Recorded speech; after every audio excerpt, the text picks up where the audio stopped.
cyari umukobwa cyangwa urubatse? Njyewe ndubatse mfite umugabo n'umwana. Erekana kuri kamera hariya.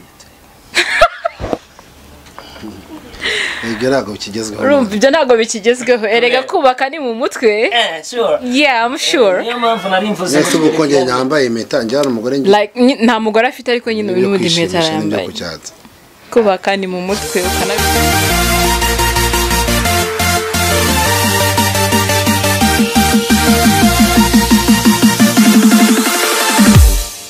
Yes, reka nongera ngusubiza inshuti ya Nyampinga TV yakoze subscribe, nawe turakora subscribe, ndakwibutsa gukora subscribe, ukore like ndetse na share. Nitwa Damour Selemani aka Papa Shafi Ruganzu. Nandi mazina bitewe n'uburyo wararebye film ukankundamo ukamfa kabanyitse izina ushaka bitewe n'uburyo mbe yakuryoheye. Mbere yuko mugaruka reka na mugenzi wacu banza twibwire. Amakuru Ni meza. Merci. Reko Nerisoni. Aya. Tumangira isoni. Tangira ibwira abakurikirana Nyampinga TV. Murakoze nanjye nitwa Umuhoza Pascaline aka Pasibu abenshi niyo banziho. Yes. Pasibu Shadibu Pasibu. Aya wijya kuri kompara na Shadibu. Yes, reka ngaruke kwa Damour atangira tubwire ngo feri hagaza ngahe ko ndabona no umusore akakanya buryo hagaze urahenze nko kwagiye bikora igihe cyashize. Ubundi ni gice cya miliyoni. Tubwire umuntu ashatse iyo ngofero yawe. Ingofero no kuyitumiza muri Australia niho nayitumije. Amarinete yavuye Hollande.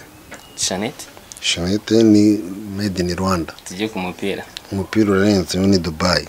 Che Guevara nyine ni ubwene Che Guevara ni grife nyine ariko Chanel ni made in Rwanda. Ipantaro ni yakoboye muri t-shirt tu.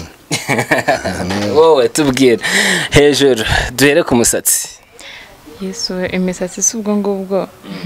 Imisatsi biba bihenze nawe urabizi ko abakobwa ikintu ubwiza bw'umugore n'umusatsi.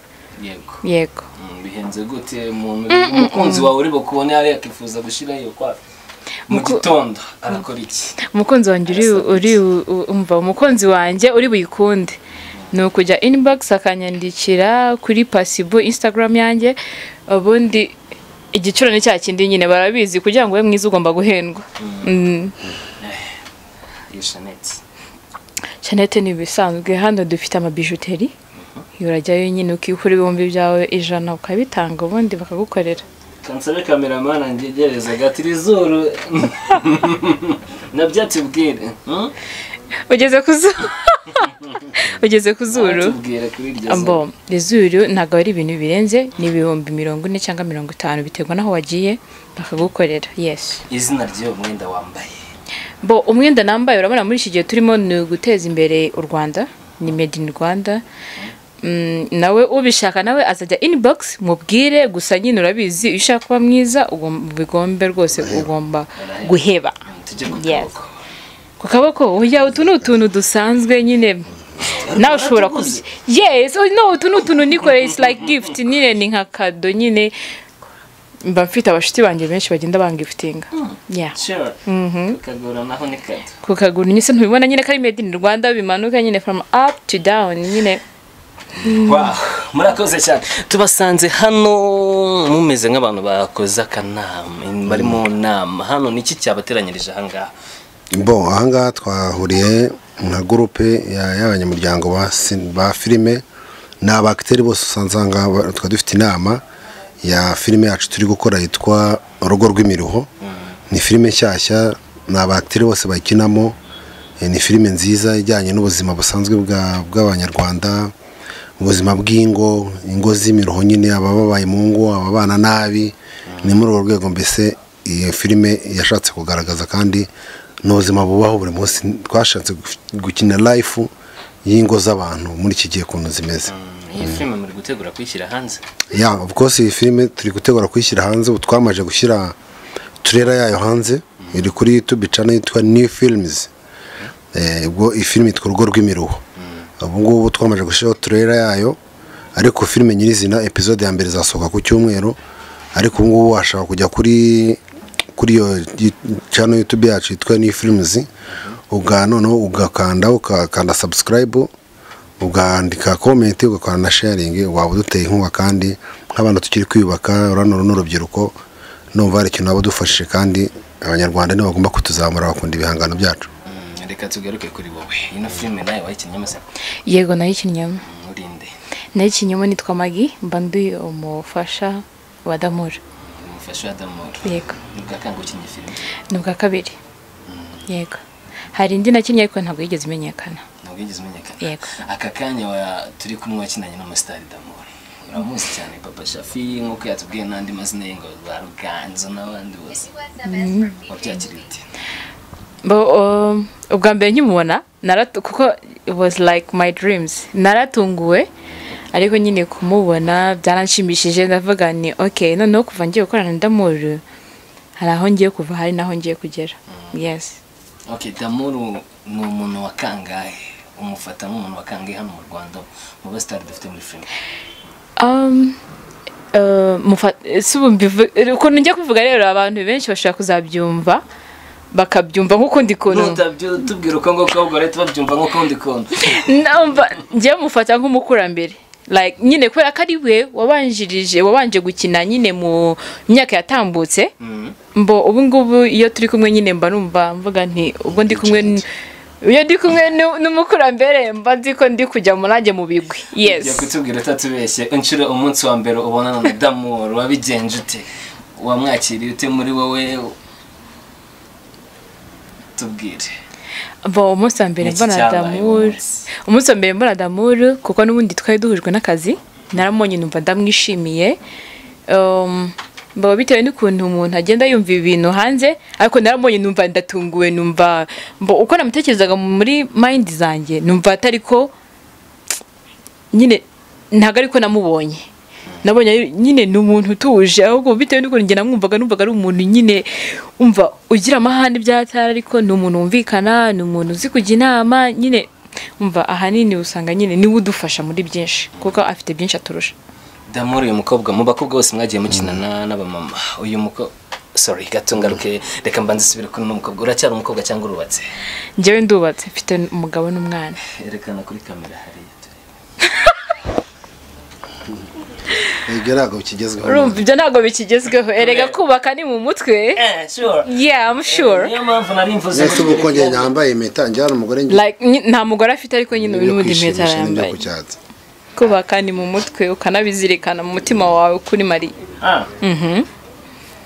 Yego. Katubyaki Damour uyu umukobwa wa kangahe mu bakobwa bose mwagiye mukina na film? Yego ko ni nkwa 200.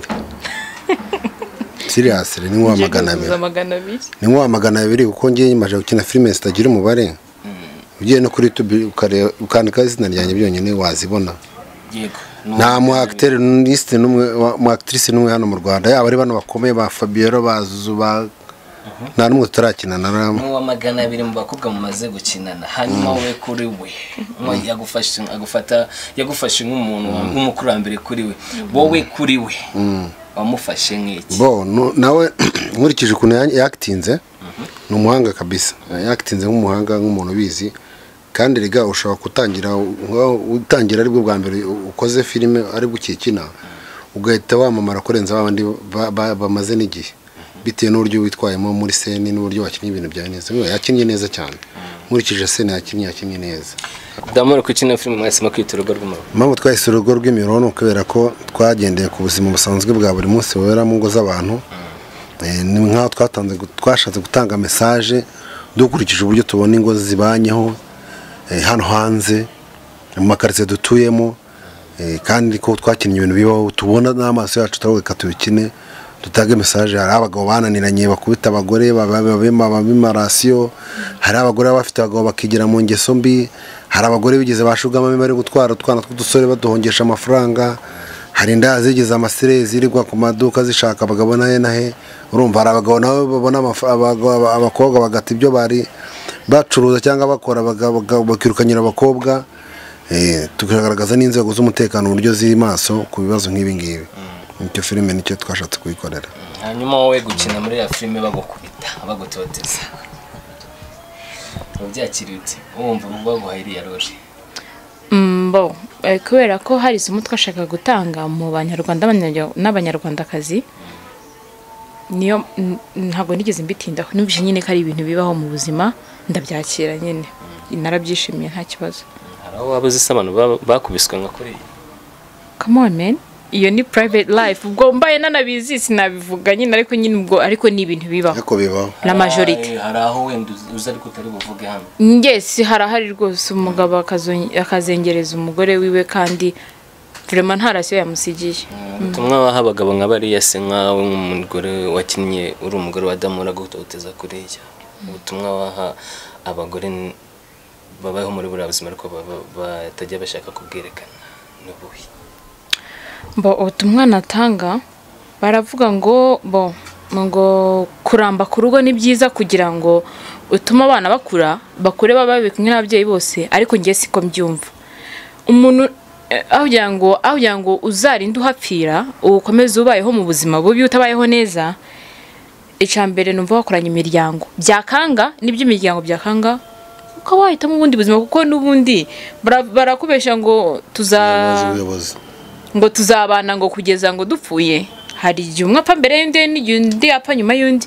Rero ntabwo nibaza ko ushobora kujya kuba ku kintu kikubangamiye. Nubona ikintu kikubangamiye jya mu buyobozi, nubona byanze divorce. Ni ibintu byoroshye bijya kwirirwa utuma abana bawe bahora bahangayitse kuko harimo abana benshi bagenda bahura n'icyo kibazo, ababyeyi bakaba barabanye nabi ugasanga n'umwana bimugizeho ikibazo mu myigire yiwe mu mikurire yiwe. Yes Damura abagabo bafite iriya mico niyo wari ufite mwisura bafite imico iri kuri iriya sura wari wambaye muri iriya filime. Abagabo bafite imico nk'iriya nari mfite urumva ari abagabo bakorera amafaranga muri mujyi wa Kigali, bagera mu rugo aho kugira ngo amafaranga bakoreye bari gutunga umuryango cyangwa guteza urugo rwabo imbere, bakumva ko bagomba kwejyana mu bindi cyangwa mu nshoreke n'ahandi no hose mu rugo ugasanga nta kintu gihari, kandi bakaza batoteza abagabo babo nta kintu basigiye busa kandi bakaza bifuza ibya mirenge.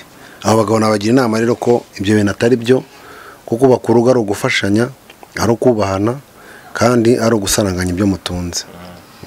Abakobwa bakinnye filime hano mu Rwanda nicyo uje kubarusha?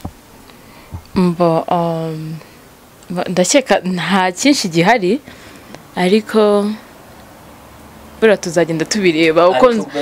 Yes iyo hajemo akanuka ariko ubwo nyine nawe nk'umuntu uzi ubwenge uhita uvuga ati reka ngutega amaso ndebe. Yes agashya kari muri iyi filime ni ikirusha izindi twabonye hano mu Rwanda. Agashya kari bahoraga bariga ko mukina theatre mukina filime, urabizi neza nawe.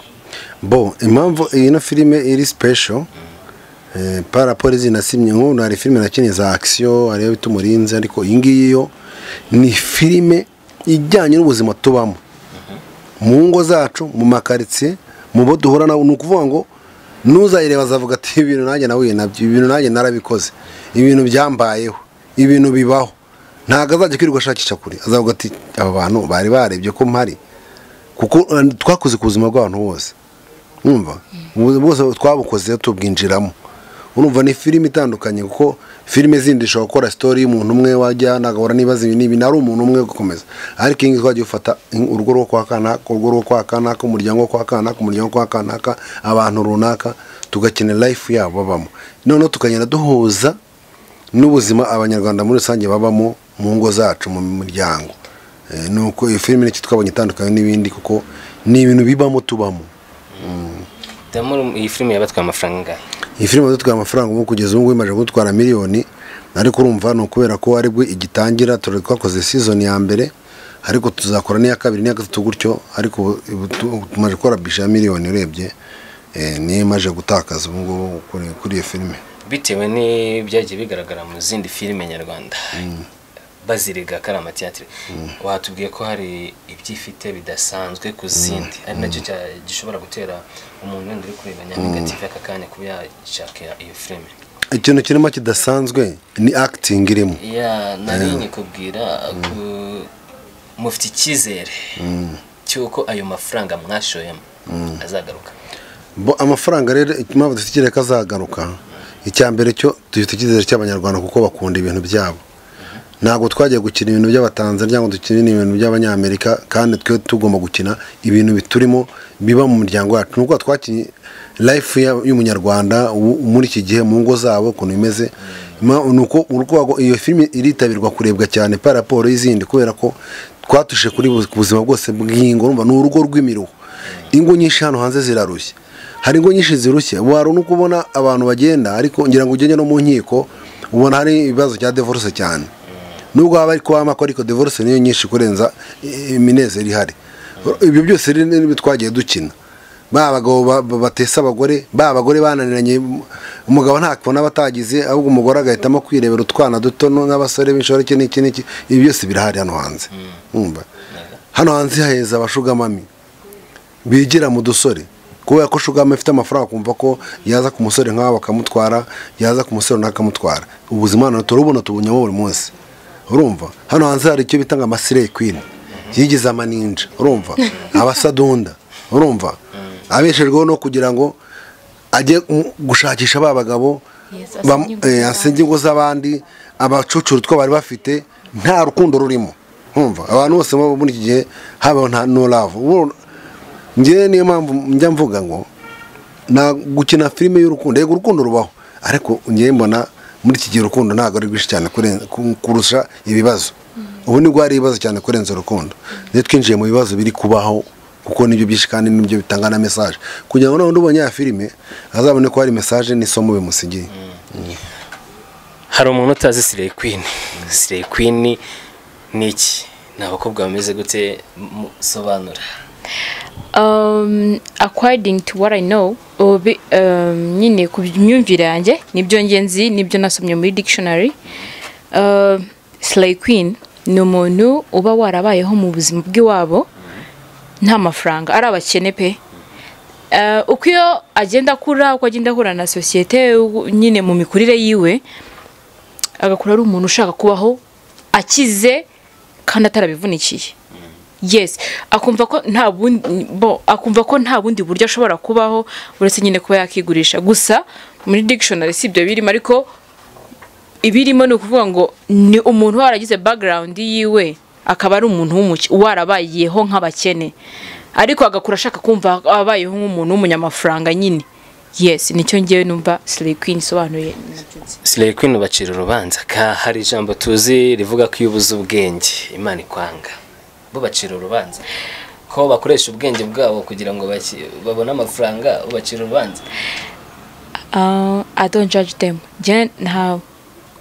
ntago nabashije kuko iyo wakuze nabi n'ubundi ukora nawe uri mubi bivuze ngo umwana apfa mwiterura niba wowe nk'umubyeyi utarigeze ukora uko bishobotse ngo ubashe guhaza ibyifuzo by'umwana wawe n'ubundi ntibizamubuza kwifuza nk'umuntu nyavuga ati ngiye ndifuza kubaho nk'abakire ariko nuwemera ukamwereka ukuri ugakora ibishoboka byose ukamwereka yuko nyine wamurwaniriye ishyaka nawe azavuga ati kuki nge nabikora mama yarwaniriye ishyaka nanjye mu bushobozi buke mfite let me do that reka dushyigikire rya jambo rivuga ko tugomba kubyara abo dushoboye kurera dushoboye kuzajya tugenda tubona ibyo tubahaye kugira ngo wenda Slay Queen zitazagaruka zikabasha gukonsoma abagabo nka Badamu wari wambaye iriya shusho muri iriya filime yego kabisa ngiye ariko muri filime ndemba ndi umugabo w'uyu nguyu ndemba narananiranye nzanga mfite akazi kugira ngo nange umugore muha amafaranga hahe nkamuhereza nica nikiza ngo nkaza musaba ibya mirenge yagira ngo ati si ibintu bimeze bite nkamba muhaye igiti bivuze ngo Slay Queen barazinaniye Slay Queen ntago ndazijyamo ariko wenda mu zindi episode zizaza nzazijya ari byabonye bibangutse yes reka tubashimire cyane ariko mbere ko tugira icyo mbere ko dusoza ikiganiro cyacu ndagira ngo ngusabe utange ubutumwa nabanza nanga ubutumwa kuri filime yacu yes filime yacu bayita urugo rw'imiruho ukeneye kuyireba wayireba kuri channel yitwa New Films niyo channel yacu ya YouTube wamara kujyaho ugakanda subscribe ugakanda kazogera ukanda comment ukandika na share ukandika comment ugakora na share uzaba duteye inkunga kandi uzabutuma igikorwa twatangiye kiduteza imbere kuko mu by'ukuri filime nimwe tuzikorera mutadufashije rwose mana yanjye wowe ndabasabye noneho basi please mumbabare kuri iyi filime mukore subscribe wowe urebe ino interview uvuga ute abantu reka mbaremere muturemere mwababyeyi mwe sibyo